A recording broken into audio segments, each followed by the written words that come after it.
علی رضی اللہ تعالیٰ عنہ کا فرمان ہے، عرفت ربی بفسخ العزائم، رب کو اپنے ارادوں کے ٹوٹ جانے سے پہچانا کہ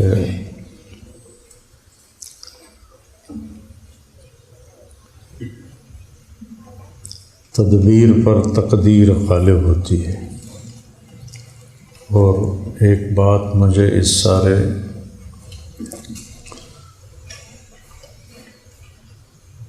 جو تکلیف پیش آئی اس سے پہلی دفعہ مجھے ایک بات بڑی دل میں ٹھکی کہ اللہ نے اصول دین میں تقدیر کا ذکر کیا ہے۔ آمنت باللہ وملائکتہ وکتبہ ورسلہ والقدر خیرہ وشرہ من اللہ تعالی والبعث بعد الموت۔ تقدیر کا یقین اتنی بڑی غم کی تسلی ہے کہ اس سے بڑی کوئی تسلی نہیں ہے کہ مجھے اپنی اس تکلیف سے مجھے چوتھی دفعہ دل کا مسئلہ ہو رہا ہے، اور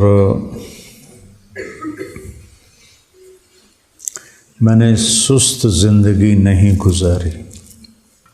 تو میں چونکہ کالج سے آیا تھا، اسکول سے ٹریننگ تھی، کالج، تو میں نے اپنی یقیناً اپنی ہمت کے مطابق ممکن ہے اس کے برابر نہ کیا ہو، لیکن سست زندگی نہیں گزاری۔ ساری زندگی ایکسرسائز کی ہے، احتیاط سے کھایا ہے۔ اور پھر جو چیز دل کو کمزور کرتی ہے وہ ہے حسد، اور وہ ہے بغض، اور وہ ہے نفرت۔ تو اللہ نے مجھے ان ساری چیزوں سے بچایا۔ نہ میرے اندر کسی کا بغض ہے، نہ نفرت ہے، نہ حسد ہے، اور روحانی طور پر ان چیزوں سے اللہ نے مجھے محفوظ رکھا۔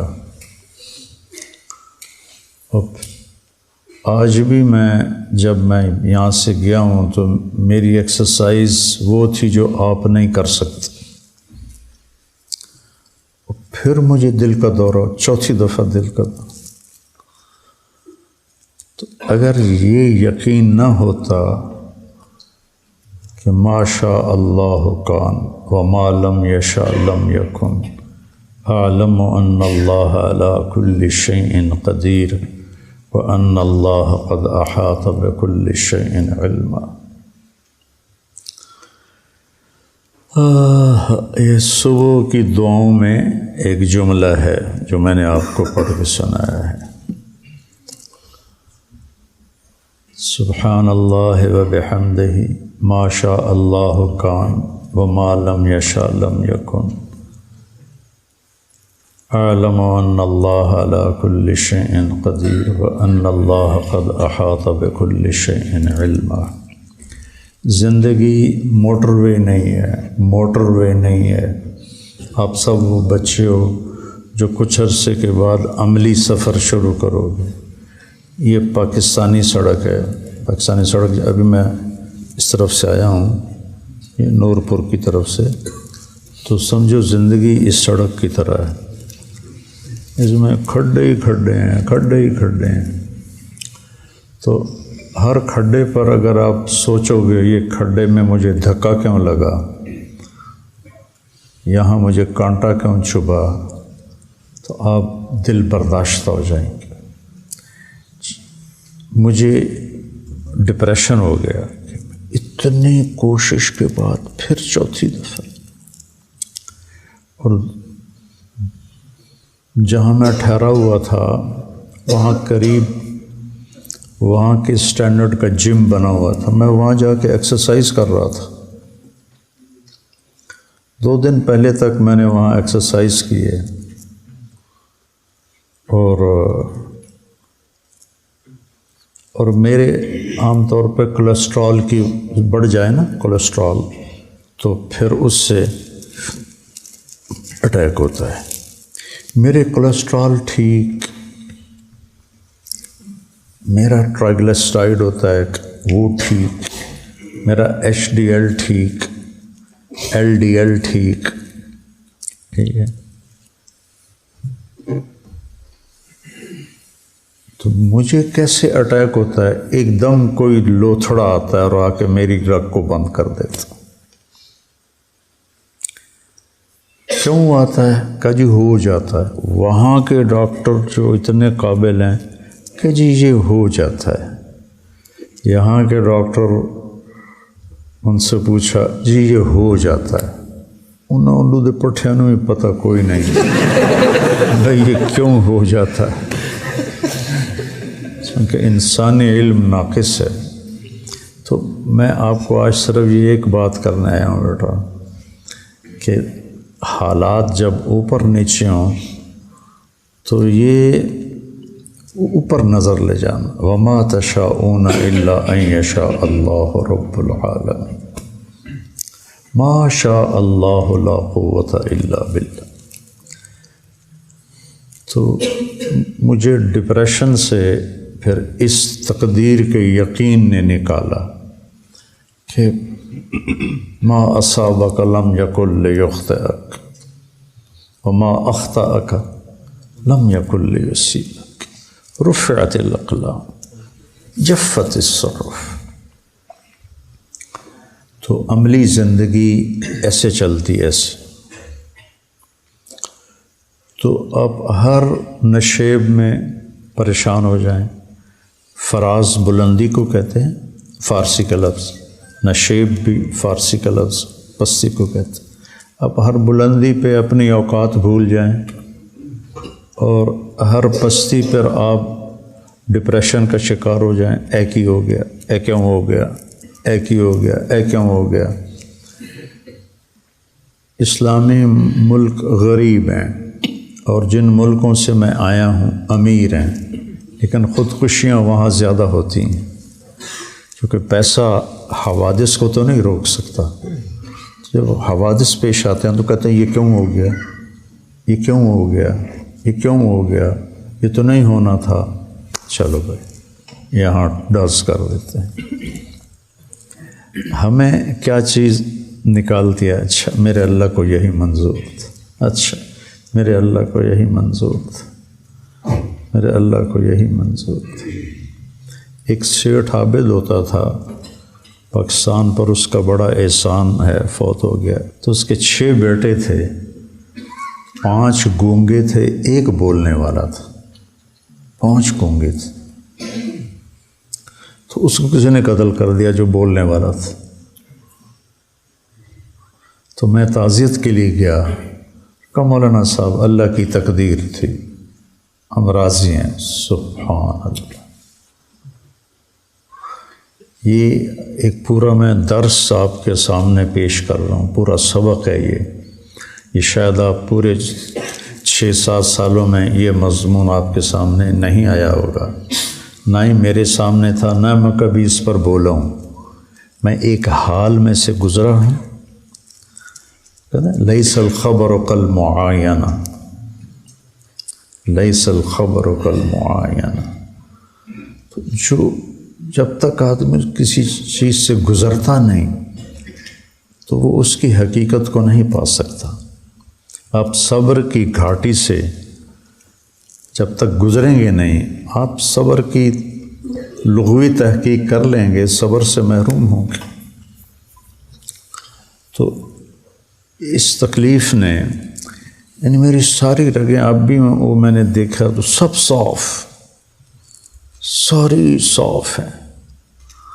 پرسوں میرا بھائی آیا ہوا تھا، وہ کہہ رہا تھا تیرے کسی بھی اس میں اس کو وین کہتے ہیں، کوئی بیماری کوئی نہیں ہے، بس ایک جگہ آ کے اللہ تعالیٰ اٹکا دیتا ہے۔ تو آپ کو اس طرح کے اٹکاوے ملتے رہیں گے زندگی میں۔ ایک تو پریشانی تو فطری چیز ہے، لیکن غلط نہیں سوچنا، غلط قدم نہیں اٹھانا۔ اسألک الرضا بعد القضاء، یہ میرے نبی کی صبح شام کی دعا میں سے ہے، اللہم انی اسألک الرضا بعد القضاء۔ تو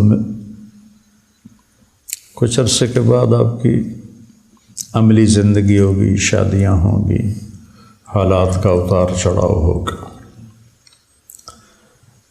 ایک بات تو میں نے آپ سے یہ کرنی تھی بیٹا کہ یہ میں نے زندگی کا بہت بڑا سبق سیکھا ہے۔ مجھے 52 سال ہو گئے دین کے راستے پر چلتے ہوئے، نہ کسی استاد نے یہ سبق پڑھایا اور نہ کسی کتاب میں، خیر مطالعہ تو میرا ہے ہی کوئی نہیں اتنا، کتابوں میں تو لکھا ہوگا، میں نے نہیں پڑھا۔ لیکن میرے اس چوتھی دفعہ جو میرے دل پر گزری، جو ساز سے نکلی ہے وہ دھن سب نے سنی ہے، جو تار پہ بیتی ہے وہ کس دل کو پتہ ہے۔ دل ہی تو ہے نہ سنگ و خشت، درد سے بھر نہ آئے کیوں، روئیں گے ہم ہزار بار، کوئی ہمیں رلائے کیوں۔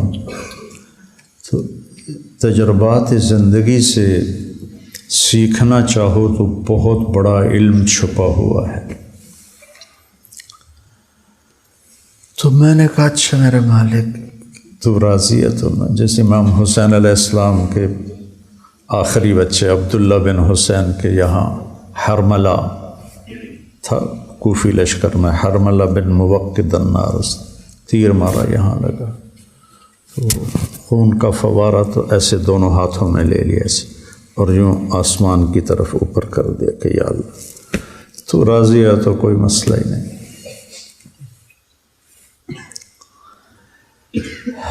دوسری بات یہ ہے کہ انسان دوسرے کے لیے کیسا ہمدرد ہو، یہ بھی میں نے وہاں سیکھا۔ میں اجنبی ہوں، کینیڈین نہیں ہوں، مسافر ہوں، مسلم ہوں، جس طرح وہ لوگ میرے لیے دوڑے ہیں اور مجھے سنبھالا ہے، اور یہ ہر آدمی کا یہی پروٹوکول ہے۔ یہاں تو یہ جی صدر صاحب کے مریض آ رہے ہیں تو سارے ہل جاتے ہیں، وہ فقیر تڑپتے تڑپتے مر جاتے ہیں، وہ فقیر ہو یا وہ بادشاہ۔ اگر مریض کی موت نہیں لکھی ہوئی تو وہ اسے ضائع نہیں ہونے دیتے، اپنی جان کھپا دیتے ہیں، اور یہی ان کی بقا کا سبب ہے۔ وہ بے حیائی میں اتنا آگے چلے گئے ہیں کہ ان پر عذاب اسی سیکنڈ اترنا چاہیے۔ سب سے زیادہ عذاب جو پچھلی قومیں ہیں ان میں لوط علیہ السلام کی قوم پہ سب سے زیادہ عذاب آئے، 5 عذاب کٹھے آئے ان کی اس فحاشی کی وجہ سے۔ وہ اس میں کتنا آگے جا چکے ہیں، لیکن اللہ کو اپنے بندوں کی خیر خواہی پسند۔ خیر الناس من ایمان سے خالی ہیں، لیکن بیٹا انسانیت سے بھرے ہوئے۔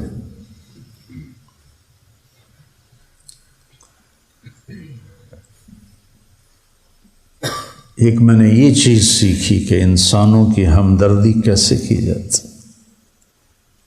ہمارے ملک میں خود غرضی ہے اور بس صرف اپنی سوچ ہے، اپنی۔ تو کسی اور کے لیے جینا سیکھو، اپنے لیے تو جانور بھی جیتا ہے، پرندہ بھی جیتا ہے، مر کے مٹی ہو جاتا ہے۔ اوروں کے لیے جینا سیکھو تو اللہ آپ کو تہجد گزاروں سے بڑا اجر دے گا۔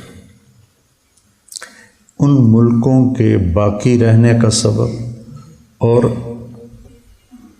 پوری دنیا پہ راج کرنے کا جو سبب ہے وہ انسانی ہمدردی ہے۔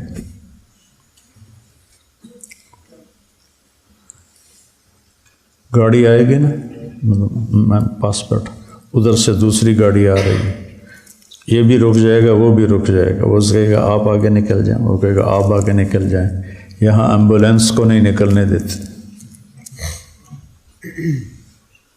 ایمبولینس کو نہیں نکلنے دیتے، اور وہ عام روڈ پر اسے کہتے، اور پھر جو گزر جائے وہ اس کو سلام کرتا ہے کہ شکریہ۔ آپ کسی ٹریفک میں مڑنا چاہو، مڑ کے بھی کھاؤ کا۔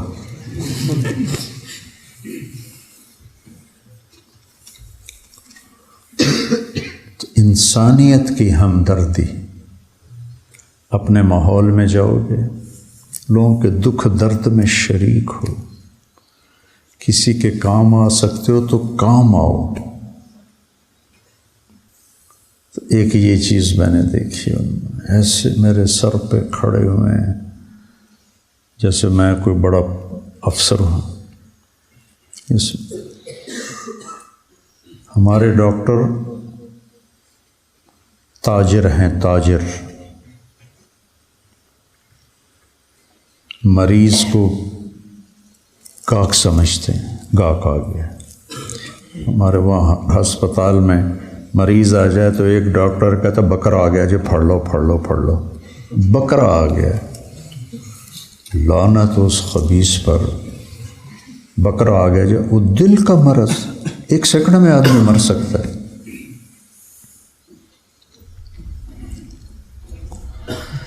تو بچوں بس یہی آپ سے کہنے آیا تھا کہ مجھے بھی 6 ہفتے کا آرام بتایا ہے انہوں نے۔ جب جھٹکا جب لگ جاتا ہے تو پٹھے کمزور ہو جاتے ہیں، تو پھر ہر وہ چیز جو بوجھ، مثلا میں یہ بول رہا ہوں نا، میرے دل پر بوجھ ہے یہ، لیکن میرا جی چاہ رہا تھا کہ میں آپ کی زیارت کروں، آپ کے استادوں کی زیارت کروں اور آپ سے دعا لے لوں، آپ کر ہی رہے ہوں گے۔ تو دعاؤں کی برکت سے مصیبتیں ٹلتی ہیں۔ جب انہوں نے مجھے ایک مزے کا واقعہ بھی سنا دیتا ہوں، جب انہوں نے مجھے یہ ڈبہ دو ڈبہ، جب انہوں نے مجھے وہ آئی سی یو جو بہت ہی نگہداشت کا وارڈ ہوتا ہے اور مریض خطرے سے باہر نکل جاتا ہے، تو وارڈ میں شفٹ کر دیا۔ تو وہاں 2 مریض پہلے ایک بنگالی تھا، ایک فلپائن کا تھا۔ بنگالی نے سلام کیا جان بوجھ کے، تاکہ یہ، چونکہ میں تو مسلمان نظر آ رہا تھا، تو اس نے سلام کیا کہ میں بھی مسلمان ہوں۔ اس نے مجھے پہچانا نہیں، چونکہ میرا ہسپتال کا لباس تھا اور وہ تاریں جڑی ہوئی تھیں، وہ چپیں لگی ہوئی تھیں اور آلات لگے ہوئے تھے، تو وہ ایسے گزرتے ہوئے السلام علیکم۔